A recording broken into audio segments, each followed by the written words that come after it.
हम लोग समझने वाले हैं रिकॉर्डिंग इन कॉस्ट बुक्स आप कैसे करते हो। कॉस्ट बुक्स में आप रिकॉर्ड किस तरीके से करोगे, ये सारे पार्ट्स हमें समझने हैं। तो इसमें सबसे पहले आ जाओ, कॉस्ट बुक्स जो होती है ना, बेसिकली हम दो तरीके से मेंटेन करते हैं। एक पार्ट होता है इंटीग्रेटेड बुक्स और दूसरा होता है नॉन इंटीग्रेटेड बुक्स। तो हम लोग अभी सबसे पहले यही समझ रहे हैं सर, ये कॉस्ट बुक्स जो है वो क्या है। कॉस्ट बुक्स को हम दो पार्ट्स में डिवाइड करते हैं, वन इज इंटीग्रेटेड बुक्स और another one is the non integrated books.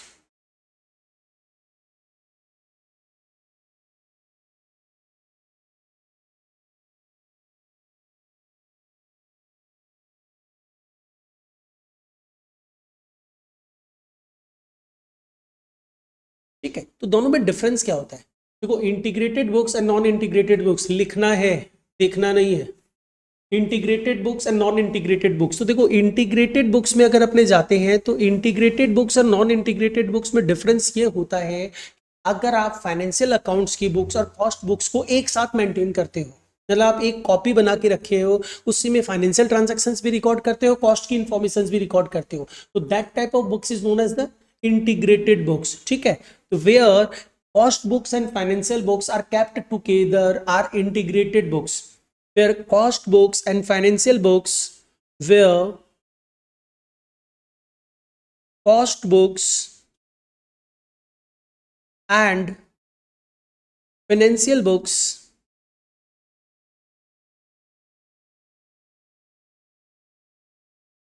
are kept together।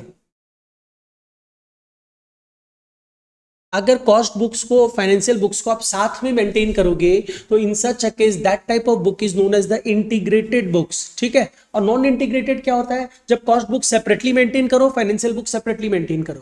तो नॉन इंटीग्रेटेड बुक्स का मतलब क्या हुआ, where cost books and financial books are kept separately, where cost books and financial books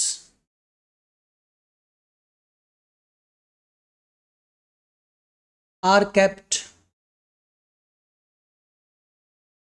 separately। तुम लोगों के BCom के सिलेबस में अगर हम मूव ऑन करते हैं तो हम लोगों को बेसिकली नॉन इंटीग्रेटेड बुक्स के बारे में समझना है। इंटीग्रेटेड बुक्स मतलब एक साथ financial books and cost books record कर रहे हैं, उसे नहीं समझना है। You have to understand about non integrated books, मतलब दिस वन आपको नहीं करना है, this one you have to do. Non integrated books मतलब cost books and financial books आप सेपरेटली मेंटेन कर रहे हो, राइट। तो हमें क्या समझना है, हमें फाइनेंशियल बुक्स की रिकॉर्डिंग नहीं समझनी है, हमें कॉस्ट बुक्स में आप कैसे रिकॉर्ड करोगे ये पार्ट समझना है। तो कॉस्ट बुक्स जब भी रिकॉर्ड करोगे, कोई भी बुक जब भी रिकॉर्ड करोगे, तो आप बुक्स में रिकॉर्डिंग मतलब जर्नल एंड लेजर, राइट। तो आपसे एग्जाम्स में क्या पूछेगा, जर्नल्स भी पूछ सकता है, लेजर्स भी पूछ सकता है। जनरली लेजर पूछा जाता है। और लेजर होता क्या, ऑब्वियस बात है, लेजर हम करेंगे तो जर्नल्स भी समझेंगे। तो पहले अपने समझते हैं what are the ledgers you need to prepare.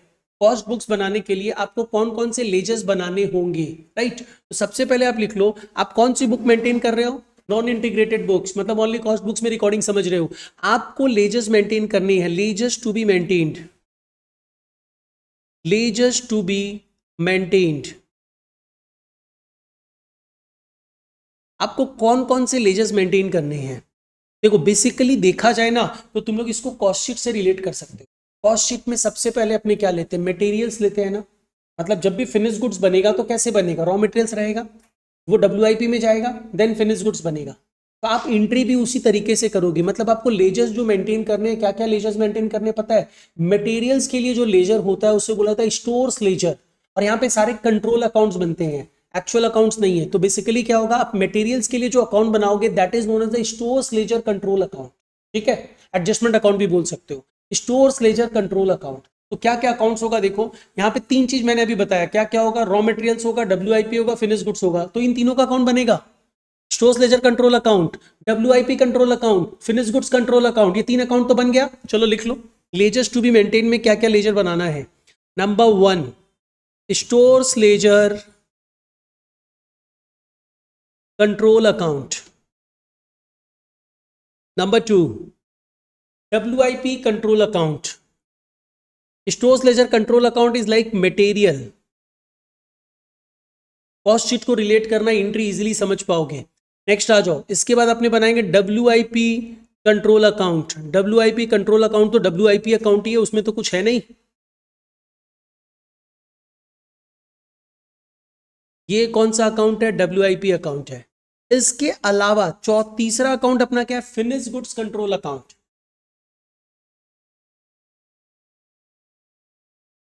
Finish goods control account, तो ये कौन सा अकाउंट हो गया? फिनिश गुड्स का अकाउंट हो गया। इसके अलावा देखो, इसके अलावा और क्या होता है सोचो।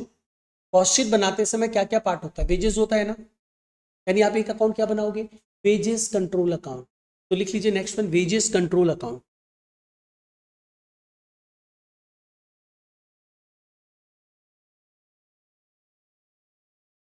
इसके बाद और क्या होता है वेजेस के अलावा? एक्सपेंसेस। एक्सपेंसेस मतलब यहां पे कॉस्ट अकाउंटिंग में हम एक्सपेंसेस को क्या बोलते हैं? ओवरहेड्स, यानी ओवरहेड्स कंट्रोल अकाउंट। ओवरहेड्स में कितने ओवरहेड्स होते हैं?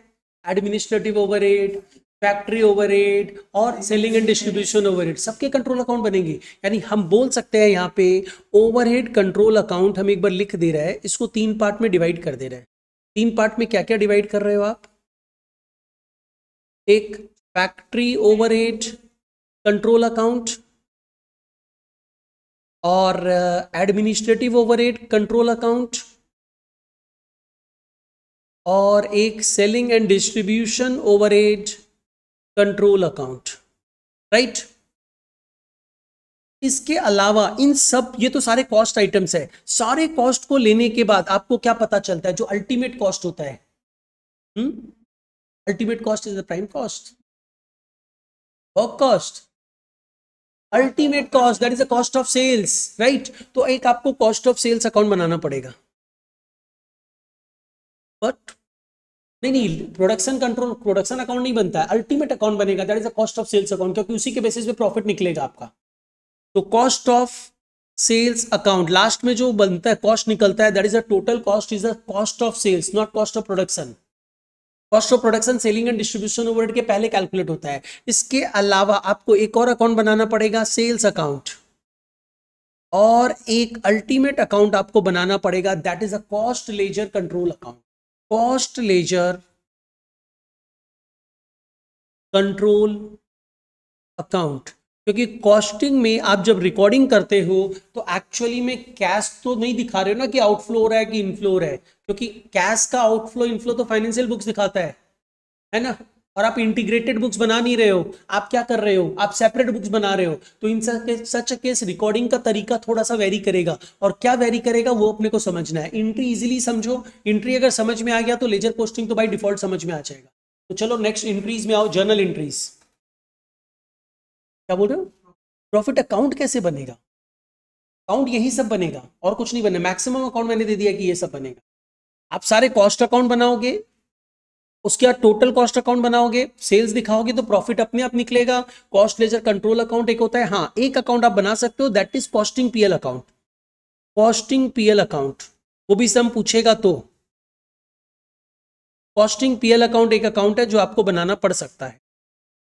Basically these are the account जो आपको बनाना है। अब क्वेश्चन ये आता है कि सर ये जो अकाउंट बनाएंगे उसके लिए तो जर्नल्स आना चाहिए हमें, तो how to pass the journal entries, ये हमें समझना है। Journals,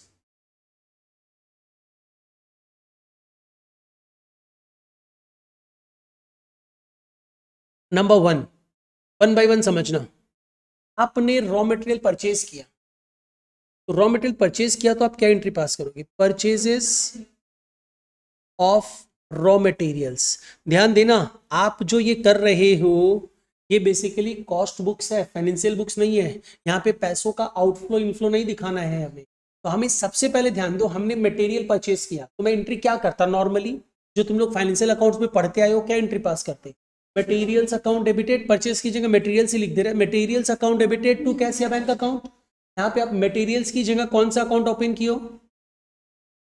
stores ledger control account. तो instead of materials you should write stores ledger control account debited to cash, नहीं लिखोगे, ये क्या है? कॉस्ट है ना।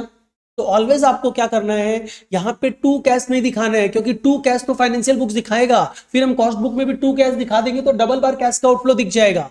तो आपको क्या करना है, यहाँ पे बेसिकली दिखाना है ये कॉस्ट है, हम रिकॉर्डिंग कर रहे हैं, डबल एंट्री सिस्टम में रिकॉर्डिंग कर रहे हैं, तो हम बेसिकली क्या करेंगे, सारे कॉस्ट को एक अकाउंट में, कॉस्ट अकाउंट में डालते जाएंगे, and the name of the cost account is cost ledger control account. तो आप यहाँ पे क्या करोगे, entry pass stores ledger control account debited to cost ledger control account. तो आप यहाँ पे एंट्री कर दोगे परचेजेस ऑफ रॉ मटेरियल्स के लिए stores ledger control account debited, हम एसएलसी लिख दे रहे हैं, stores ledger control account debited. इसको ठीक से जाके समझना फिर से, क्योंकि अगर तुम लोग का नॉर्मल अकाउंटिंग जर्नल एंट्रीज में प्रॉब्लम है तो यहाँ पे भी थोड़ा थोड़ा प्रॉब्लम हो सकता है, तो इसको फिर से समझना तो क्लियर रहेगा। Stores ledger control account debited to cost ledger control account, मतलब बेसिकली इन सिंपल वर्ड ध्यान रखना, यहाँ पे क्या करना है, कोई भी फाइनेंशियल नेचर आइटम्स नहीं दिखाना है, मतलब बेसिकली डेटर क्रेडिटर्स नहीं दिखाया जाएगा, कैश रिसीव कैश पेमेंट नहीं दिखाया जाएगा, इंस्टेड ऑफ उसकी जगह क्या आ जाएगा, कॉस्ट लेजर कंट्रोल अकाउंट। हर जगह जहां भी ब्लैंक होगा वहां कॉस्ट लेजर कंट्रोल अकाउंट आ जाएगा, ठीक है। यहाँ परचेज टू क्या करते हैं, कैश करते, परचेज टू बैंक करते, या परचेज टू क्रेडिटर्स करते, परचेज क्या कर रहे हो, मटेरियल्स का, तो उसकी जगह आप क्या लिख दोगे, store ledger control account, cash bank creditors आएगा नहीं, उसकी जगह क्या लिख दोगे, कॉस्ट लेजर कंट्रोल अकाउंट, ठीक है। चलिए नेक्स्ट आइए, नंबर 2, इसका आंसर जयंती देने वाली है, रिटर्न ऑफ रॉ मटेरियल। आपने जो ये रॉ मटेरियल परचेज किया था आप उसे रिटर्न कर दे रहे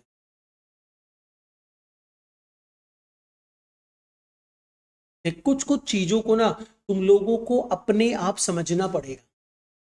अगर एकदम सुनो, निशा क्या बोली, अगर परचेज किए तो आपने एंट्री पास की stores ledger control to cost ledger control, तो रिटर्न करोगे तो उल्टी एंट्री ही तो पास होगी, रिवर्स एंट्री पास होगी, राइट। तो कुछ कुछ आप लोगों को कॉमन सेंस अप्लाई करना पड़ेगा। तो आप एंट्री पास क्या करोगे, cost ledger control account debited to stores ledger control account, that's it. अब आप रॉ मटेरियल्स का और क्या क्या कर सकते थे, आपने रॉ मटेरियल परचेज किया, आप रॉ मटेरियल्स रिटर्न कर सकते हो, इसके अलावा रॉ मटेरियल्स आप क्या कर सकते हो, लॉस हो सकता है, प्रोडक्शन में इशू कर सकते हो, मेन पार्ट प्रोडक्शन पे तो इशू करोगे ही ना, राइट ना। तो नेक्स्ट पहले ये लिखो, material issue to production, materials issue to production.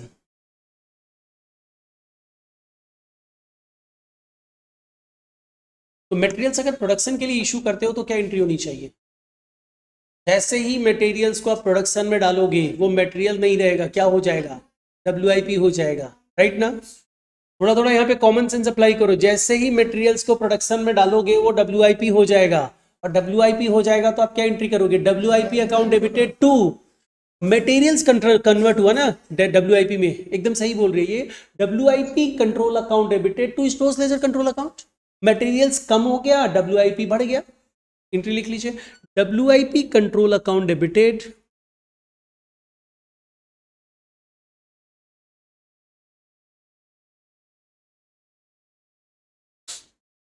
To stores ledger control account.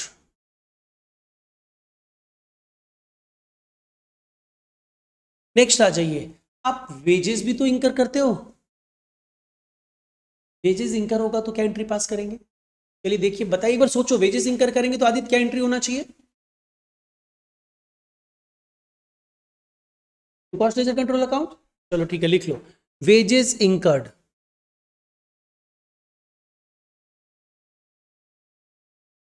आप वेजेस अगर इंकर करोगे तो आप एंट्री पहले तो एक ही पास करोगे, and that is wages control account debited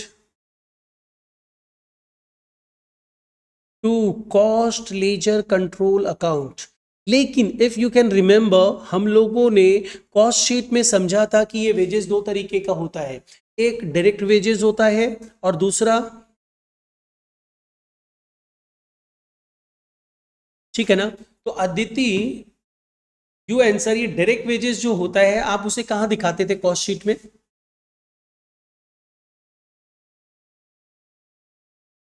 Aditi prime cost में दिखाते थे। प्राइम कॉस्ट में दिखाने का मतलब वो कहां चला जाएगा पता है, फैक्ट्री ओवरहेड में थोड़ी जा रहा है, फैक्ट्री ओवरहेड तो अलग से आ रहा है। प्राइम कॉस्ट में दिखाने का मतलब that items will be charge to WIP account, तो direct wages will be directly charge to which account, WIP account. तो your entry should be WIP control account debited to wages control account. And आप indirect wages कहाँ दिखाते थे? Factory overhead में. तो क्या होगा? फैक्ट्री ओवरहेड में चार्ज करो. Entry should be factory overhead control account debited to wages control account. Right. आप चाहे तो एक डायरेक्ट एंट्री पास कर सकते थे. वेजेस कंट्रोल को हम लोग बीच में लाए ना, तुम चाहे तो लिख सकता था WIP control account debited to cost ledger control account. किसके लिए? डायरेक्ट वेजेस के. और इनडायरेक्ट वेजेस के लिए क्या लिख सकता था? Factory overhead control account debited to cost ledger control account. लिख सकते हो डायरेक्टली भी. तो एंट्री समझ में आ गया तो अपने किसी तरीके से भी कर सकते हैं. ये तो हम बीच में जबरदस्ती वेजेस कंट्रोल अकाउंट को डेबिट कर दिया, इसलिए उसको क्रेडिट करना पड़ेगा. ठीक है ना. तो आप डायरेक्ट वेजेस के लिए एंट्री पास कर रहे हो WIP control account debited to wages control account. And indirect wages के लिए आप क्या एंट्री पास कर रहे हो? WIP control account debited to wages. Sorry हम गलत लिख दिया है, करेक्शन कर लेना. यहां पे WIP कंट्रोल नहीं होगा, क्या हो जाएगा? Factory overhead control account debited to wages control account. ठीक है ना. निशा, दीप्ति, समझ में आ रहा है ना? चलिए नेक्स्ट आइए. अब हम लोग आते हैं वेजेस के बारे में हम लोग समझ लिए, मटेरियल्स के बारे में समझ लिए. Next part is the overheads. Next part factory overhead जो होगा उससे रिलेटेड ट्रीटमेंट समझते हैं. Factory overhead. Factory overhead is what? Factory overhead मतलब क्या हुआ? जो प्रोडक्शन से रिलेटेड कॉस्ट होते हैं, है ना, प्रोडक्शन ओवरहेड. तो ये इंकर होगा, मतलब आप इंकर करोगे, वेजेस पे करोगे, इनडायरेक्ट फैक्ट्री का रेंट पे करोगे, एटसेट्रा होगा ना. तो उस समय जब इंकर हो रहा है तो आप एंट्री क्या पास करोगे? आप एंट्री ऑब्वियस सा बात है, normal entry. Expenses to cash होता है ना, यहाँ पे एक्सपेंसेस किसका एक्सपेंसेस है? फैक्ट्री का. तो factory overhead control account debited to cash तो लिखेंगे नहीं, क्या लिख देंगे? Cost ledger control account. तो आप इसमें दो पार्ट है, ध्यान देना. कोई भी ओवरहेड होगा तो दो पार्ट होगा. वन इज इंकर्ड, आप इंकर कर रहे हो, तो इंकर्ड हो रहा है तो आप क्या एंट्री पास करोगे? आप जब भी इंकर करोगे आप एंट्री पास करोगे factory overhead control account debited to cost ledger control account.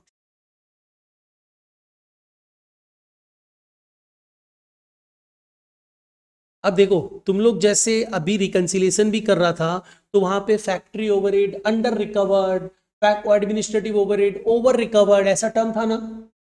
तो रिकवर्ड या एब्जॉर्ब्ड जो टर्म होता है ना, वो बेसिकली किस में यूज होता है? कॉस्ट अकाउंटिंग में यूज होता है. फाइनेंशियल अकाउंटिंग तो तुम लोग क्लास 11 से पढ़ रहे हैं, कहीं भी रिकवर्ड या एब्जॉर्ब्ड वर्ड यूज किया है क्या? नहीं यूज करते हैं.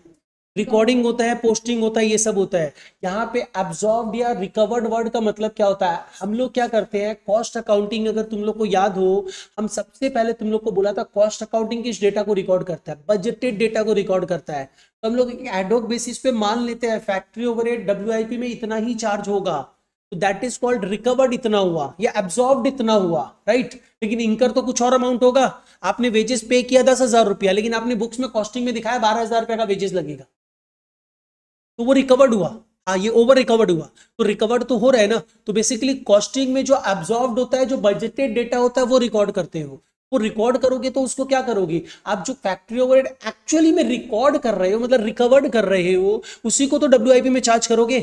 तो WIP में चार्ज करोगे किस अमाउंट को? जो ओवरहेड रिकवर्ड होगा या ओवरहेड एब्जॉर्ब्ड होगा. ठीक है, ध्यान रखना, वो बजटेड होता है. सम्स में गिवन रहेगा, प्रैक्टिकल लाइफ में आप बजटेड बेसिस पे करोगे. तो यहाँ पे ऑलवेज ओवरहेड दो होगा. इंकर कितना हुआ? जो एक्चुअली में खर्च हुआ. और एक क्या होगा? आपने रिकवर्ड कितना किया या एब्जॉर्ब्ड कितना किया. तो next part is factory overhead absorbed या रिकवर्ड. एब्जॉर्ब्ड और रिकवर्ड. रिकवर्ड नहीं, उसको तुम अभी रिलेट मत कर. वहां पे रिकवर्ड मतलब बुक्स में इतना रिकॉर्ड हुआ है, बुक्स में इतना एब्जॉर्ब्ड हुआ है, वो उसके बाद अपने कंपैरिजन करते हैं. जैसे BRS में कैश बुक पासबुक में कंपैरिजन नहीं होता था, वैसे financial books and cost books में कंपैरिजन होता है. तो वो ओवर रिकवर्ड या अंडर रिकवर्ड होता है. अभी यहाँ पे ओवर रिकवर्ड या अंडर रिकवर्ड का बात नहीं कर रहे हम लोग, रिकवर्ड कर रहे हैं, रिकॉर्ड कर रहे हैं, ठीक है। तो इसको कहाँ चार्ज करोगे? फैक्ट्री ओवरहेड को आप चार्ज कहाँ करते हो? फैक्ट्री ओवरहेड को चार्ज कहाँ किया जाता है? फैक्ट्री ओवरहेड को वर्क कॉस्ट में चार्ज किया जाता है, मतलब वर्क इन प्रोग्रेस में चार्ज किया जाता है। तो ध्यान रखना, factory overhead is always charge to WIP account, ठीक है। तो लिख लीजिए, फैक्ट्री ओवरहेड को आप कहां चार्ज करोगे? जो एब्जॉर्ब्ड अमाउंट है उसको चार्ज करोगे। कहां चार्ज करोगे? WIP control account debited to factory overhead control account.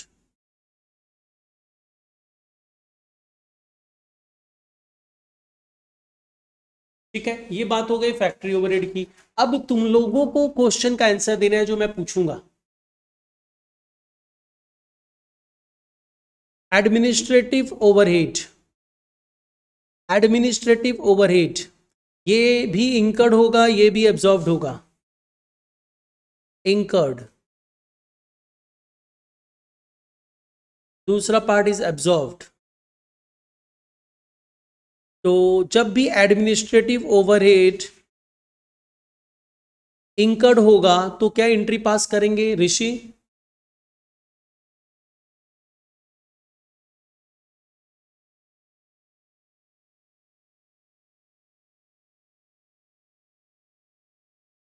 यही होगा। Administrative overhead control account debited to cost ledger control account. And absorbed जो हो रहा है उसके लिए क्या करेंगे? एडमिनिस्ट्रेटिव ओवरहेड किस पे चार्ज होता है? कॉस्ट ऑफ प्रोडक्शन पे, मतलब फिनिश गुड्स पे, है ना। कॉस्ट ऑफ प्रोडक्शन मतलब फिनिश गुड्स बन गया, तो इसका मतलब आपको क्या करना चाहिए यहाँ पे? एब्जॉर्ब जो हो रहा है उसको कहाँ चार्ज करना चाहिए? Finish goods control account debited to administrative overhead control account, right.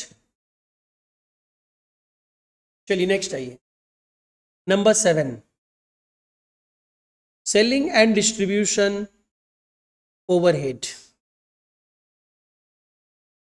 ये भी आप इंकर करोगे, ये भी आप एब्जॉर्ब करोगे।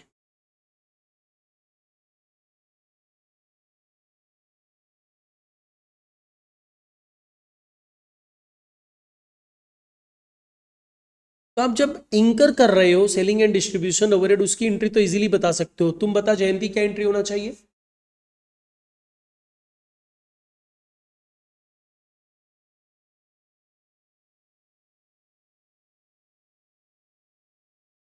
To cost ledger control account, very good. अब नेक्स्ट आ जाओ, ये एब्जॉर्ब्ड होगा तो कहां पे चार्ज होगा? Cost of sales. तो आप देखो, कॉस्ट ऑफ सेल्स तो अकाउंट ही बनाए हो ना, दिखाया देखो, लेजर अकाउंट बनता है कॉस्ट ऑफ सेल्स अकाउंट, तो कॉस्ट ऑफ सेल्स अकाउंट में चार्ज कर दो। तो एंट्री क्या हो जाएगी? Cost of sales account debited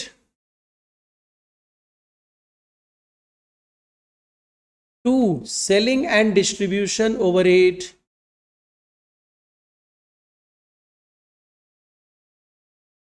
control account. अब तुम लोगों को नहीं लगता है कि जो सेलिंग एंड डिस्ट्रीब्यूशन ओवरहेड इंकर होगा और जो अब्जॉर्ब्ड होगा उसमें डिफरेंस आ सकता है? आ तो सकता ही है। इंकर करेंगे 10,000 रुपया और सपोज कर लो एब्जॉर्ब्ड होगा 12,000 रुपया। इंकर करेंगे 10,000 रुपया, एब्जॉर्ब्ड होगा 8,000 रुपया, डिफरेंस होगा। तो डिफरेंस जब भी होगा तो वो डिफरेंस कहाँ एडजस्ट होगा? That difference should be charge to, यहाँ पे कहाँ पे चार्ज करेंगे? कॉस्टिंग पीएल में चार्ज किया जाएगा। तो यहाँ पे नोट्स देके एक इंफॉर्मेशन लिख लो,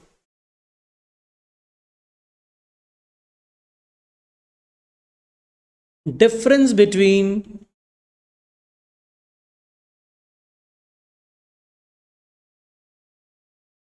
overheads incurred and absorbed should be transferred to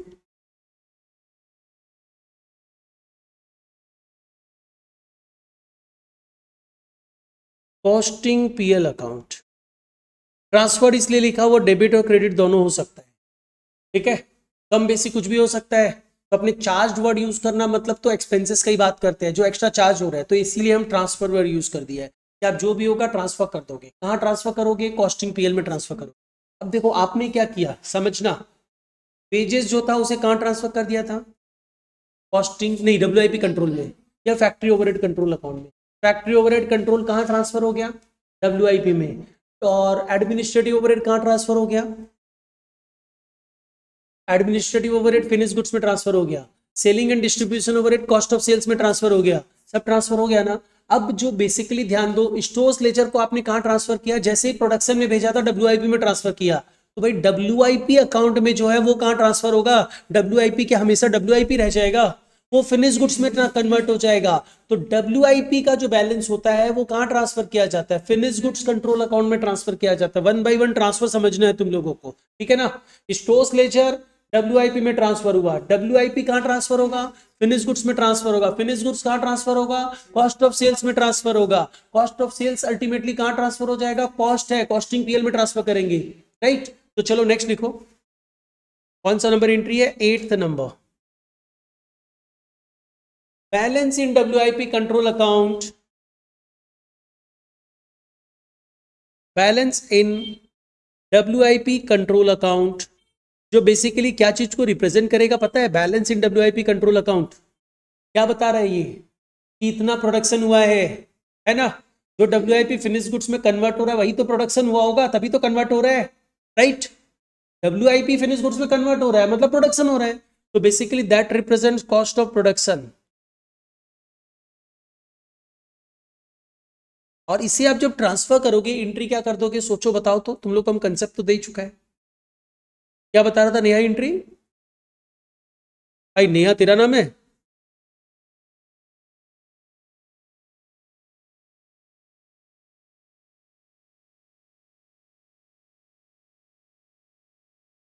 WIP का तो ऑलरेडी डेबिट बैलेंस था, तब उसको तुम ट्रांसफर करेगा फिनिश गुड्स, ठीक है। तो एंट्री क्या होगा? फिनिश गुड्स अकाउंट नहीं, finish goods control account. Finish goods control account debited to WIP control account. Generally क्या होता है, ये जो पर्टिकुलर सम टॉपिक अपने जो कर रहे हैं ना, रिकंसिलिएशन, और इसमें कई बार ऑप्शंस देता है और करके दे देता है, इधर रिकंसिलिएशन और कॉस्ट, ठीक है। अब अपने आ जाओ, डब्ल्यूआईपी को तो फिनिश गुड्स में कन्वर्ट कर दिए, अब क्या करें? फिनिश गुड्स को कन्वर्ट करते हैं। तो नेक्स्ट लिख लो, balance in finish goods, point number 9, balance in finish goods control account. Aditi, Nisha, समझ में आ रहा है साहब? ये जो अमाउंट होगा balance in finish goods control account, ये क्या चीज को रिप्रेजेंट करेगा? कॉस्ट ऑफ सेल्स को, क्योंकि फिनिश गुड्स ही तो बेचेंगे ना। तो इसको कहां ट्रांसफर करोगे? कॉस्ट ऑफ सेल्स अकाउंट में। तो ऋषि क्या एंट्री होना चाहिए बता तो?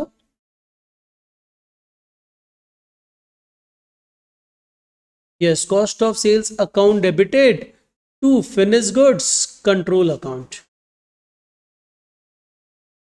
अब ये कॉस्ट ऑफ सेल्स कहां ट्रांसफर करोगे? अरे हर कॉस्ट को हम लोग कहां ट्रांसफर करते हैं? कॉस्टिंग पीएल में, याद है? कॉस्ट पीएल में या ट्रेडिंग में डेबिट में कॉस्ट दिखाते हो, क्रेडिट में सेल्स दिखाते हो, तो you will get what? Profit मिल जाता है ना। यही चीज यहां पे अप्लाई होगा। तो अब क्या है, 10th नंबर एंट्री में आ जाओ, cost of sales should be transfer to costing PL. Cost of sales should be transfer to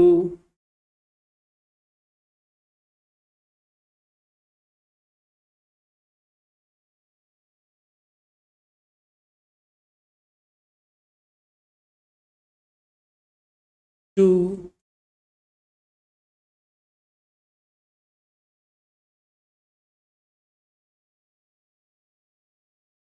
जिसके लिए आप एंट्री क्या पास करोगे? Costing PL account debited to cost of sales account.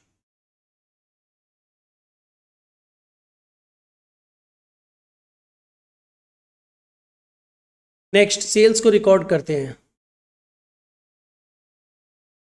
पहले तो सेल्स को रिकॉर्ड करना पड़ेगा। तो सेल्स को रिकॉर्ड करते हैं तो नॉर्मल एंट्री फाइनेंशियल बुक्स में क्या करते हो? सेल्स की एंट्री जयंती नॉर्मली फाइनेंशियल बुक्स में सेल्स की एंट्री क्या करते हैं, मतलब नॉर्मल एंट्री जो तुम क्लास 11 में पढ़ता है। आई, हम जयंती से पूछ रहे हैं, सुन लिया ना तुम, पता है आंसर। हिटिंग तो हो चुका, वो तो दिमाग में आ चुका। ठीक है, बता आंसर बोल। और क्रेडिट सेल्स होगा तो आई, तुम लोग कोई मत बोलना, उल्टा कर देंगे। क्रेडिट सेल्स होगा तो सेल्स टू कैश कर देंगे। वाह, अरे सेल्स टू कैश करे ना, उल्टा एंट्री। क्या करे, तू नहीं पता। क्रेडिटर टू सेल्स, तुमको बीच में बोलने को ही बोला था। क्रेडिटर टू सेल्स होता है, डेटर टू सेल्स कब से होने लगा। हाँ, तो क्रेडिटर्स टू सेल्स होना चाहिए ना, बस मान भी लो तुम क्रेडिटर टू सेल्स होगा, डेटर टू सेल्स ही होता है। क्रेडिट सेल्स का एंट्री होगा debtor to sales, cash sales का एंट्री होगा कैश टू सेल्स। हम क्या बोला, डेटर कैश एक्सेट्रा नहीं आता है कॉस्ट बुक्स में, तो उसकी जगह क्या लिख दोगे, कॉस्ट लेजर कंट्रोल अकाउंट, और टू सेल्स तो टू सेल्स ही रहेगा। तो आप पहले तो सेल्स रिकॉर्ड करोगे, और सेल्स रिकॉर्ड करोगे तो एंट्री होगी cost ledger control account debited to sales account. अब ये सेल्स अकाउंट को बुक्स में रख तो सकते नहीं है, क्या करें, कॉस्टिंग पीएल से क्लोज करो। यहाँ ट्रेडिंग पीएल नहीं, ट्रेडिंग नहीं बनता है, पीएल नहीं बनता, सिर्फ कॉस्टिंग पीएल बनता है। तो क्या करोगे, कॉस्टिंग पीएल से क्लोज कर दोगे। तो सेल्स को क्रेडिट कर रखे हो ना, डेबिट करके क्लोज करोगे ना, sales account debited to costing PL. Financial books में करते थे ना, sales account debited to trading, तभी तो ट्रेडिंग में बाई सेल्स दिखाते थे। वही चीज यहाँ पे करेंगे, सेल्स को क्लोज करो, और सेल्स को क्लोज करने के लिए एंट्री क्या की है अपने, sales account debited to costing PL. अब ये क्या होगा ना, ये जो कॉस्टिंग पीएल है उसमें क्या होगा, जैसे ट्रेडिंग अकाउंट में या तो प्रॉफिट आता था या लॉस आता था, यहाँ पे भी तो ऐसा कुछ होगा, प्रॉफिट होगा या लॉस होगा। तो नेक्स्ट आ जाओ, last entry 12th one, profit और लॉस। यहाँ पे प्रॉफिट या लॉस कौन सा अकाउंट शो कर रहा है, पीएल का। क्रेडिट ज्यादा होगा तो प्रॉफिट होगा ना, तो अब उसको क्लोज करने के लिए क्या करेंगे, कॉस्टिंग पीएल का क्रेडिट ज्यादा है तो एंट्री क्या हो जाएगा, costing PL account debited to, यहाँ पे कहाँ ट्रांसफर करेंगे, कॉस्ट लेजर कंट्रोल अकाउंट। जहां भी ब्लैंक है कॉस्ट लेजर कंट्रोल अकाउंट, तो यहाँ पे एंट्री क्या हो जाएगी, फॉर प्रॉफिट। आप एंट्री जो पास करोगे वो क्या होनी चाहिए, costing PL account debited to cost ledger control account. And what about if there is a loss, ये तो हम लोगों को, yes, cost ledger control account debited to costing. Done, समझ में आया। तो दिस इज द कंसेप्ट, ये जर्नल एंट्रीज का कंसेप्ट है। लेजर क्या क्या बनेगा ये हमने बता ही दिया है। अब क्वेश्चन ये आता है, हम लोग एक सम्स करेंगे, उसके अकॉर्डिंगली मूव ऑन करेंगे। किसी कोई प्रॉब्लम,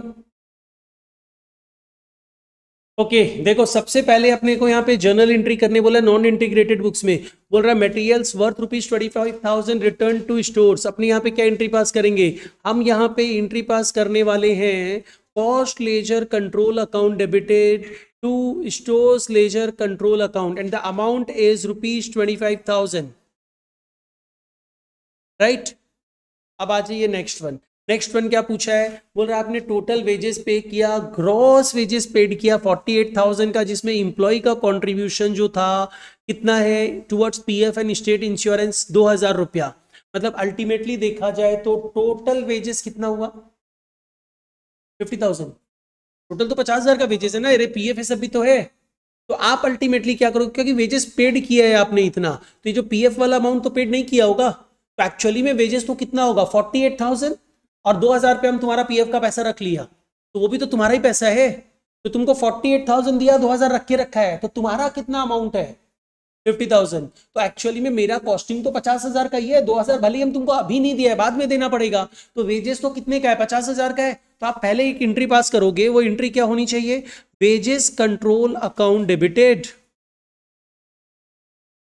एक बार वेजेस कंट्रोल में पूरा वेजेस डाल दो to cost ledger control account, कितना 50,000। अब आप ध्यान दो कौन सा वेजेस किस ओवरहेड से रिलेट करता है, बोल रहा है 20,000 का वेजेस डायरेक्ट लेबर है, कहां जाएगा? WIP। और 12,000 का वेजेस इनडायरेक्ट लेबर है, फैक्ट्री ओवरहेड। 10,000 का सैलरीज है ऑफिस स्टाफ का, ऑफिस एंड एडमिनिस्ट्रेटिव ओवरहेड। 8,000 रुपया सैलरी है सेलिंग स्टाफ का, selling and distribution overhead, right. तो आप एंट्री पास करोगे, WIP control account debited, factory overhead control account debited, administrative overhead control account debited, selling and distribution overhead control account debited, to wages control account. Wages control account में आपने 50,000 दिखा दिया, debit में कितना है? WIP control कितने का होगा? 20,000। फैक्ट्री ओवरहेड कंट्रोल अकाउंट कितने का होगा? 12,000। एडमिनिस्ट्रेटिव ओवरहेड कितने का होगा? 10,000। एंड सेलिंग ओवरहेड कितने का है? 8,000। देखो टोटल मैच करेगा डेबिट क्रेडिट, ठीक है ना?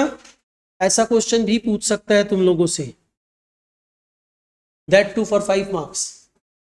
5 मार्क्स के लिए सपोज करो, जैसे हम बोला ना ये चैप्टर कॉस्ट रिकॉर्ड्स वाला चैप्टर, ये चैप्टर और रिकंसिलिएशन ऑप्शन में देता है 10 मार्क्स के लिए। हो सकता है रिकंसिलिएशन छोटा सा 5 नंबर का दे दे और ये 5 नंबर का दे देगा, सभी कर सकते हैं।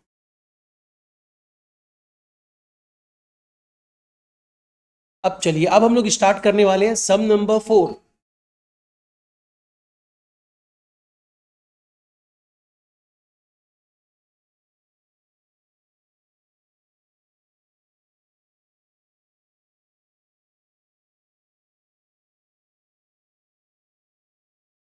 सम नंबर 4 एक बार रीड कर लो, मैं करके बता रहा हूं पूरा।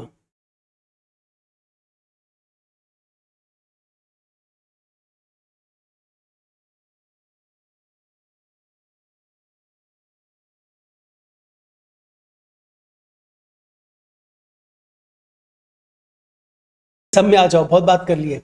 अच्छा देखो, इसमें करना क्या है, इसमें क्या इंफॉर्मेशन दिया हुआ देखो।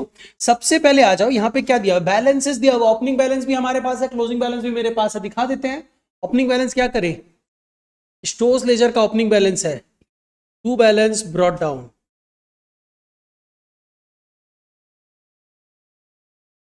कितना? 20,000। और WIP लेजर का कितना बैलेंस है? कई 24,000 नहीं है। हाँ,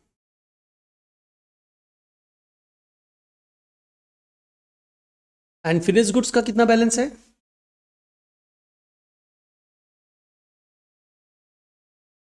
और ये तीनों का जो बैलेंस का समीशन होगा वो किसका बैलेंस होगा? कॉस्ट लेजर का ओपनिंग बैलेंस हो जाएगा, क्योंकि ओपनिंग बैलेंस है ना। तो इन तीनों का मिक्सचर ऐड कर दोगे, यहां दिखा दोगे बाय बैलेंस ब्रॉट डाउन। तीनों का समीशन मतलब 20,000 प्लस 14,000 प्लस 16,500, टोटल कितना हो रहा है?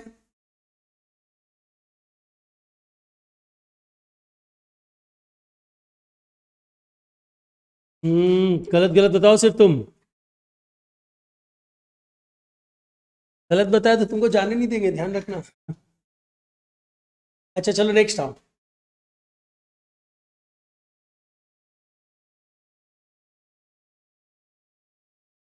अब क्या करना चाहिए? क्लोजिंग बैलेंस भी दिया है ना, तो क्लोजिंग बैलेंस भी दिखाई देते हैं पहले, है ना? क्लोजिंग बैलेंस तो दिया हुआ है, दिखा दो। तो क्लोजिंग बैलेंस कहां पे दिखाएंगे? बाई बैलेंस कैरिड डाउन में 25,000, 18,500, 17,500। By balance carried down 25,000। WIP का कितना बैलेंस था? 18,500। एंड फिनिश गुड्स का कितना बैलेंस था? 17,500।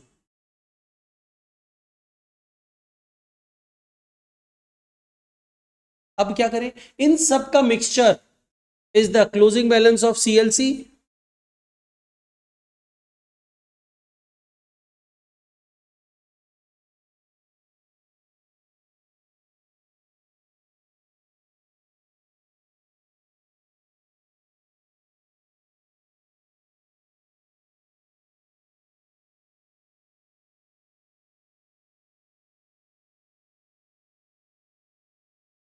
नहीं, अभी डिफरेंस में नहीं जाना, अभी तो बहुत सारा चीज है, पहले तो पोस्टिंग तो करो सब चीजों को। ये तो सिर्फ बैलेंसेस दिखाए हैं। अब अपने आओ जो इन्फॉर्मेशन दिया उसको पुट करो। देखो आपने बैलेंसेस दिखा दिया, अब आप पहली एंट्री क्या दिखाओगे? मटेरियल्स परचेज्ड हुआ है 47,500 का, एंट्री क्या होनी चाहिए? Stores ledger control account debited to cost ledger control account. Stores ledger control account debited to cost ledger control account. Dash देके लिख सकते हो मटेरियल्स परचेज्ड 47,500, जिसको तुरंत कॉस्ट लेजर में पोस्ट कर देना। By stores ledger control account materials purchased, ठीक है ना? चलिए नेक्स्ट आइए, इसके बाद next transaction is what? Direct wages है, wages, direct wages paid. Entry should be wages control account debited to cost ledger control account. तो by wages control account cost ledger में डायरेक्ट वेजेस अमाउंट कितना है? 25,000। Wages control में दिखा देते हैं to cost ledger control 25,000। और since we know it is a direct wages, इसको कहां ट्रांसफर कर दोगे? डायरेक्ट वेजेस WIP में ट्रांसफर होता है बाय WIP कंट्रोल 25,000।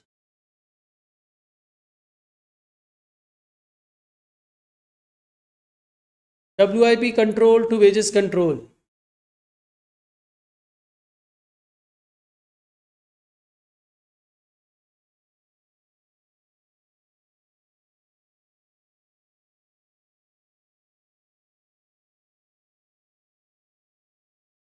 ठीक है, अब नेक्स्ट मूव करिए।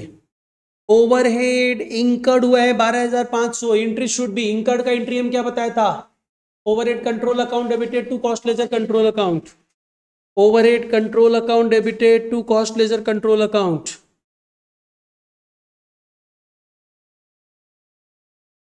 Amount is 12,500। Put it to overhead control account. Overhead control account debited to cost ledger control account 12,500। फिर आप क्या करोगे? देखो ओवरहेड अब्सॉर्ब्ड हुआ है, रिकवर्ड हुआ है 17,000 का, कहां चार्ज करेंगे?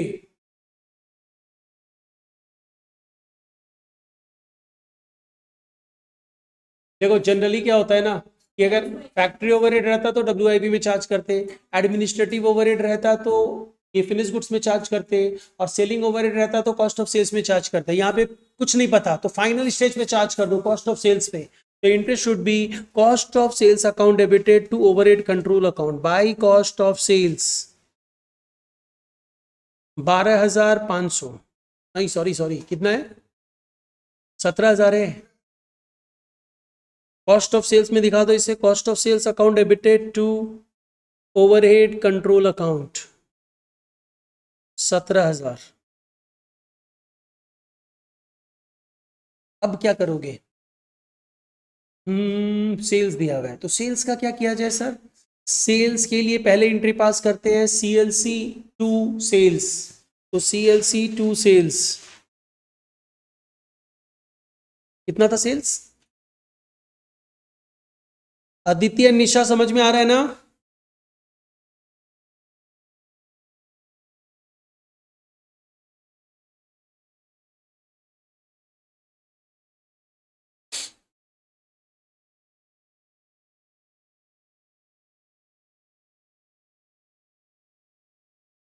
भाई CLC कितना था? 80,000 ना?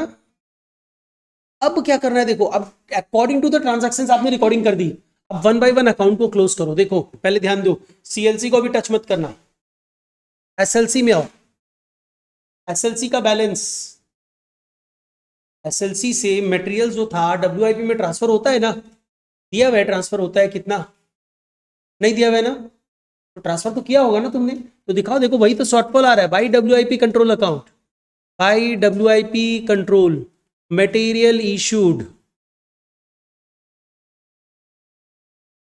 बैलेंसिंग फिगर है ये, क्योंकि क्लोजिंग बैलेंस तुम्हारे पास था 42,500, मतलब 42,500 का मटेरियल्स इशू किया, SLC अकाउंट क्लोज कर दिया आपने।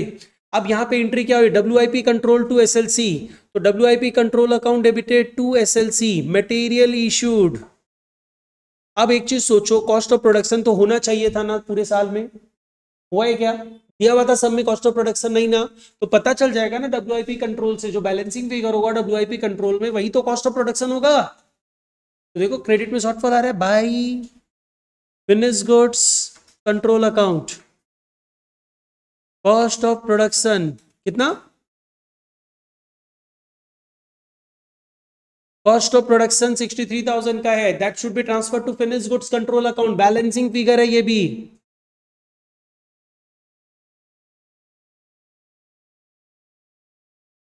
भाई 63 कैसे आएगा, अच्छा SLC इनकम हम दिखाया नहीं अमाउंट, कितना अमाउंट था बताओ, 42,500, ठीक है 63 आ रहा है ना, ठीक है। तो फिनिश गुड्स कंट्रोल में ट्रांसफर करो, finish goods control account debited to WIP control account 63,000। तो अब ये जो फिनिश गुड्स से डिफरेंस मिलेगा वो क्या मिलेगा, या तो क्लोजिंग बैलेंस मिलता है, क्लोजिंग बैलेंस तो मेरे को दिया हुआ है, इसका मतलब क्या हुआ, कॉस्ट ऑफ सेल्स होगा, तो by cost of sales, cost of goods sold, कितना बैलेंसिंग फिगर है 62,000। तो इसको आप ट्रांसफर करोगे कहां पे, कॉस्ट ऑफ सेल्स में, cost of sales account debited to finish goods control 62,000। देखो आप धीरे धीरे सारे अकाउंट्स को क्लोज करते हुए आ रहे हो, रुक जाओ, आपने किस किस अकाउंट को क्लोज कर दिया, वेजेस कंट्रोल क्लोज्ड है, ओवरहेड कंट्रोल में हम क्या बोला था, डिफरेंस कहां ट्रांसफर करना, ओवरहेड कंट्रोल का डिफरेंस कॉस्टिंग PL में,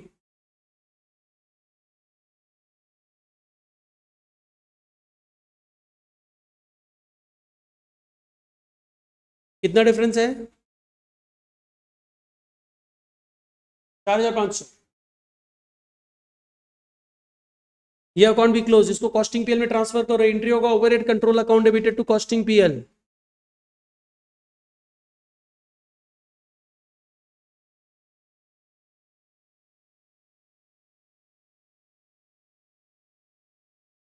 कॉस्ट ऑफ सेल्स को कहां ट्रांसफर करते हैं बताओ, कॉस्टिंग PL में ट्रांसफर करते हैं कॉस्ट ऑफ सेल्स को, देखो लिखवाया है cost of sales should be transfer to costing PL, costing PL account debited to cost of sales 79,000, and sales को कहां ट्रांसफर करोगे, इसको भी कॉस्टिंग PL में ट्रांसफर करोगे टू कॉस्टिंग PL,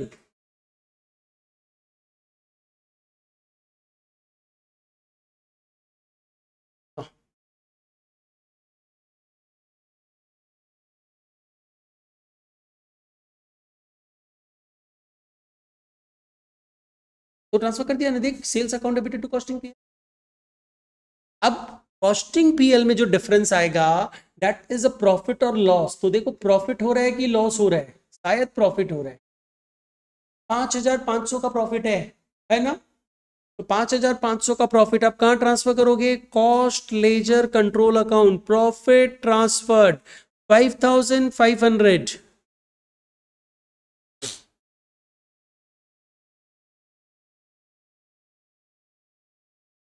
अब इसको आप CLC में ट्रांसफर कर दो बाय कॉस्टिंग PL, और सिंस तुम्हारे पास ऑलरेडी कॉस्ट लेजर कंट्रोल का बैलेंस था, तो ये अकाउंट में और कुछ बैलेंस तो आ नहीं सकता है, तो it must be matched, tally होना चाहिए, अगर टैली हो रहा है that means you are right, अगर नहीं हो रहा है दैट मीन्स आप कुछ गलती कर रहे हो, चेक कर लो राइट है क्या। देखो 2016 में जो सम पूछा गया है उसमें बोल रहा है मटेरियल्स 42,000 इश्यूड टू प्रोडक्शन, इसके लिए एंट्री क्या होगा, WIP control account debited to store ledger control account, WIP to SLC, right, depreciation on factory equipment, yes, factory overhead control account debited to cost ledger control account. Depreciation on factory equipment का, goods completed and transfer to finish goods, finish goods में transfer हुआ है, WIP से transfer होगा तो entry हो जाएगा finish goods control account debited.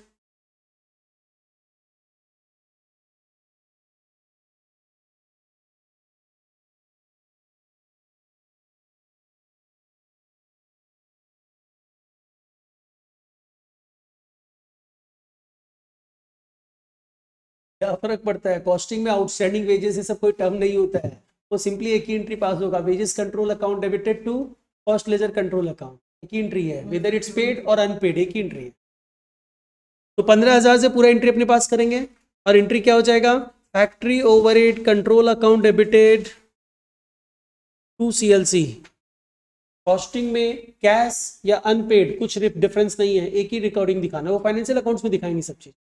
अब इसके बाद क्या हो जाएगा, ऑफिस ओवरहेड रिकवर्ड दिया हुआ है, तो जो अमाउंट रिकवर्ड होता है वो क्या होता है, ऑफिस ओवरहेड रिकवर्ड जो होता है वो फिनिश गुड्स में चार्ज होता है, तो एंट्री क्या हो जाएगा, finish goods control account debited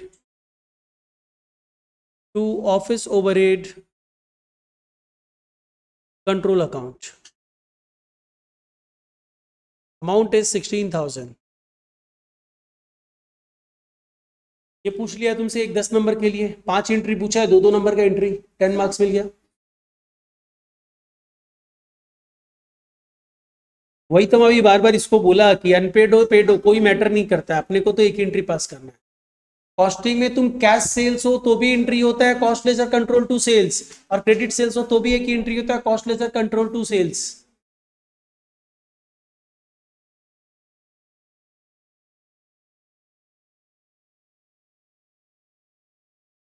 एक सेकंड।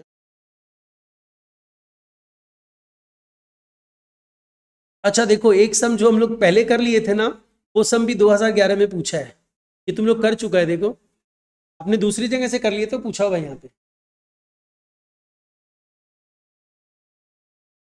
अच्छा एग्जाम्स में तो कॉस्ट रिकॉर्ड बुक्स का इतना ही पूछा हुआ है, नहीं और एक पूछा हुआ है, ये रहा 2007 का सम, 2006 का सम। होमवर्क इज ये ईयर 2006 का सम सॉल्व करना है तुम लोगों को, 2007 नहीं, पहला वाला सम तो तेरा वो है रिकंसिलिएशन है, एग्जाम में ऑप्शन तो तुम कर चुका होगा शायद, नहीं किया क्या, ये एग्जाम में ऑप्शन में आया होगा और करके 2007। तुमको कॉस्ट लेजर का करना है, तो कॉस्ट लेजर 2006 में एक ही सम है, 2006 में तो एक ही समय है, 2007 में 2 समय, एक रिकंसिलिएशन है एक कॉस्ट रिकॉर्ड्स है, तो अपने को कॉस्ट रिकॉर्ड्स करना है, रिकंसिलिएशन भी कर लेना। अब जैसे तुम लोग रिकंसिलिएशन में सम करेगा ना ये वाला, तो तुम्हारे पास आंसर अवेलेबल होगा। एक काम करना, ये सम तुम लोग जैसे तुम लोग दोनों को कंफ्यूजन हो रहा था ना, तो तुम लोग क्या करना, एक बार कॉस्टिंग प्रॉफिट को लेते हुए सॉल्व करना, नहीं तो इतना सारा सम मत बैठ के करो, कोई दरकार नहीं, ठीक है। ओके तो ये कर लेना तुम लोग। अब क्या करना है, और तो कुछ बचा नहीं है, फिर हम लोग क्या करने वाले हैं, फिर रिवीजन स्टार्ट करने वाले हैं। हाँ बोल, हम सम्स के साथ डिस्कस करेगा, मतलब जो पेपर सॉल्व करवाएगा ना उसके साथ डिस्कस करेगा, बता देगा कैसे क्या करना है क्या नहीं करना है, सब बता देगा। तो अब प्लीज तुम लोग रिवीजन स्टार्ट कर दो, और हम लोग 1-2 क्लास के अंदर, 2 क्लास तुम लोग को 2 दिन का टाइम दे दिया जा रहा है, तो 2 दिन का टाइम लो, पूरा रिवीजन कर लो। मतलब आज क्या डे है, मंडे, ट्यूसडे, वेंसडे, थर्सडे या फ्राइडे, पूरा पूरा रिवीजन करना पड़ेगा, 3 दिन काफी है। हाँ यही, अब 30 तारीख को थोड़ी करेंगे हम लोग, ठीक है। फ्राइडे ऑनवर्ड्स हम लोग फ्राइडे सैटरडे संडे 3 दिन क्लास रखेंगे, जिसमें हम लोग क्या करने वाले हैं, मॉक पेपर सॉल्व करने वाले। मॉक पेपर मतलब तुम लोग का CU में जो पेपर आया हुआ वो सॉल्व करेंगे, हम करवाएगा पूरा, ठीक है। पूरा पेपर मेरे साथ में सॉल्व करना बेटर रहेगा, ऑफलाइन आके सॉल्व करना, ठीक है। और उसके बाद क्या करना, उसके बाद चौथे बार तुम लोग एक मॉक टेस्ट दे देना पूरा, ठीक है, उसके बाद जो भी डाउट्स है डाउट्स लेके बैठना, जिसका पर्सनली डाउट है अपना अपना डाउट डिस्कस करते हैं, क्योंकि इतना करने का मतलब लेबर टॉपिक भी तो अपने एग्जाम्स पेपर में आएगा। ठीक है, और उसके बाद तो हम तुम लोग का डाउट डिस्कस करेगा, लेकिन पहले ये चीज कंप्लीट कर लो तो बहुत सारी चीजें अपने आप ग्रिप में आ जाएगी। ठीक है ना निशा एंड अदिति? ओके चलो बाय बाय।